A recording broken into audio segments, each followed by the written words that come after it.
Magandang araw po mga kawangis ko kung saan man sulok ka man ng mundo. Ito ang inyong lingkod, Anton Olson.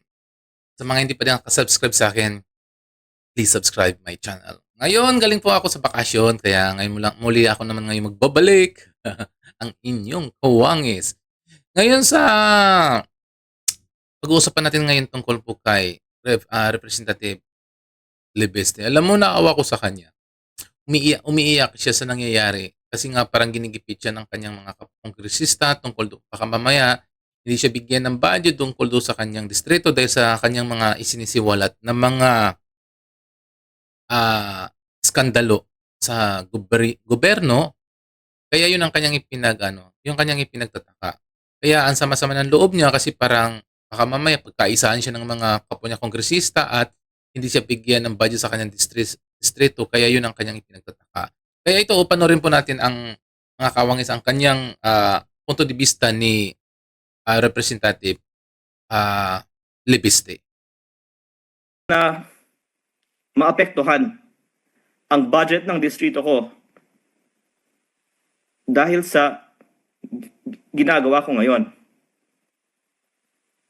Sir, ano na lang sir, I'll play devil's advocate na lang din. Kasi baka po yun nga, may sumisita na po sa inyo na bakit ngayon lang nire-release. Ang naiisip ko kasi sir, baka may magsabi na kung ibang congressman yan, sige, name drop ko na, kunyari, Makabayan Black ang nakakuha ng dokumento. Walang, walang condition eh. I-release na nila kasi wala silang pakialam sa DPWH eh.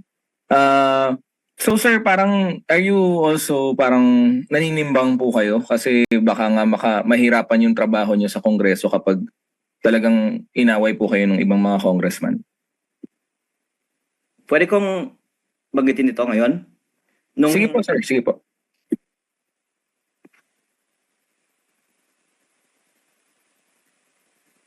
Noong October 16, nag-press briefing ako tungkol sa mga contractor appointees ng DPWH na ako ay napapasalamat. A few weeks ago, inamin ni Secretary Vince Dizon at ng DPWH na tama ako. Dalawa ng mga appointees ng bagong liderato ng DPWH ay mismong contractor ng DPWH. At yung isa na nagpasok sa kanila na nag-resign una na si Yusek Ari Perez ay konektado kay Congressman Edwin Garjola at sinubukang ilapit si Congressman Garjola kay Sec Vince para makakuha ng kontrata. Anyway, yun po ang backstory. When I was giving that press briefing, may tumawag sa akin na mataas na opisyal ng DPWH on behalf of Sec Vince Dizon. At ang pinag-usapan sa telepono ay ang budget ng distrito ko. Ayaw ko naman na maapektuhan ang budget ng distrito ko dahil sa ginagawa ko ngayon. Pero ako po ay nagtitiwala na dahil tama naman na malaman ng publiko ang budget ng bawat distrito na tinawagan ako tungkol sa budget ng distrito ko sa gitna ng ating press na ang budget ay ina-allocate din for purposes other than the need of the districts.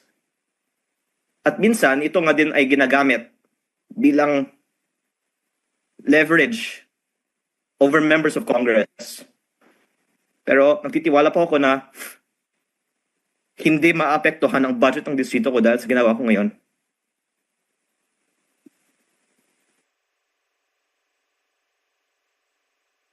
Noong October 16, sa gitna ng press briefing, para ipaalala sa akin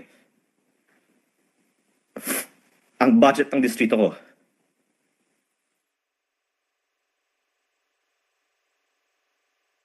Ang sabi niya, babasahin ko po sir sabi niya, why should this representation prove the alleged Cabral's files he claims to possess? he has started bragging about them, so it is his responsibility to prove their authenticity. Why should he shift his responsibility to others? We are not even aware if what he is in possession of are mere altered or fabricated documents. Yes, I think that's from her vlog an hour ago, and I already responded to that earlier in this, which is, I'm surprised that she hasn't talked to Sec Vince based on her statements, because Yusek Claire Castro will make a fool of herself because Secretary Vince and many others will confirm the authenticity of the files that I've uploaded. O ayan mga kawangis ko. No? Alam mo, ang tapang ng ano to, no? Kongresista na to. Yung bagitong kongresista na ito. Sana dumamay pa yung mga taong ganito na lumalaban sa katiwalian sa gobyerno. Kahit ang binabangga nila ay pader, pero tuloy-tuloy pa rin ang kanilang pagsisiwalat. Kasi kapag walang mga lumalaban sa ganitong katiwalian, hindi po mababawasan, hindi po gaganda ang ekonomiya ng Pilipinas. Kasi tuloy-tuloy po ang pagnanakaw nila, di ba? Sana dumami ng mga ganitong mga kongresista na ang iniisip nila yung kapakanan ng kanilang mga distrito, kapakanan ng bansa, kapakanan ng mga tao, hindi yung kapakanan ng kanilang sariling bulsa. Sana dumami ang ganitong ang mga congressman na kagaya kay Representative Libiste.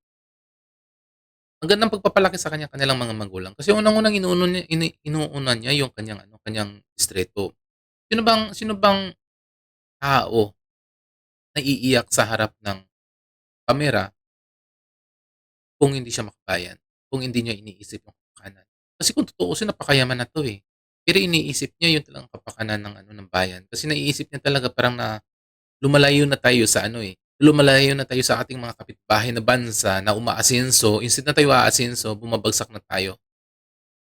Hindi na yun maganda eh. Hanggang kailan tayo pagtatawanan ng mga banyaga?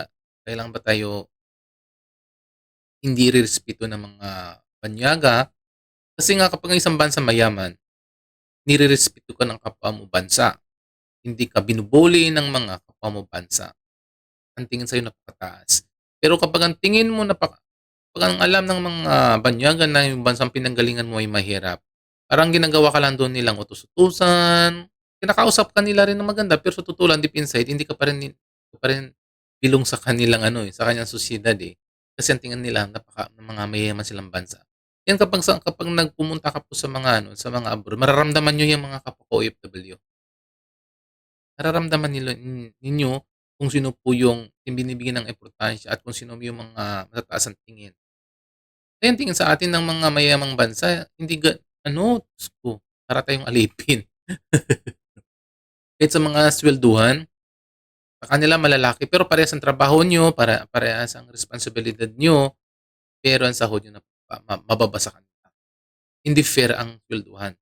Swerte muna, kung makahanap ka ng magagandang company, at talaga yung labanan nila doon, talaga mahirap na bansang pinanggalingan mo o hindi, pare-parehas lang ang sahuran, yun ang maganda.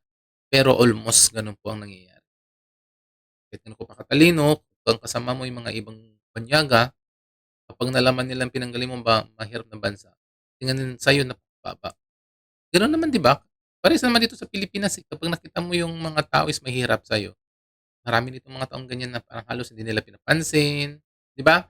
So ayan mo na mga kapwa ko, kapwa ko mga OFW, sa mga hindi pa nakasubscribe yan sa akin, please subscribe my channel and like my videos.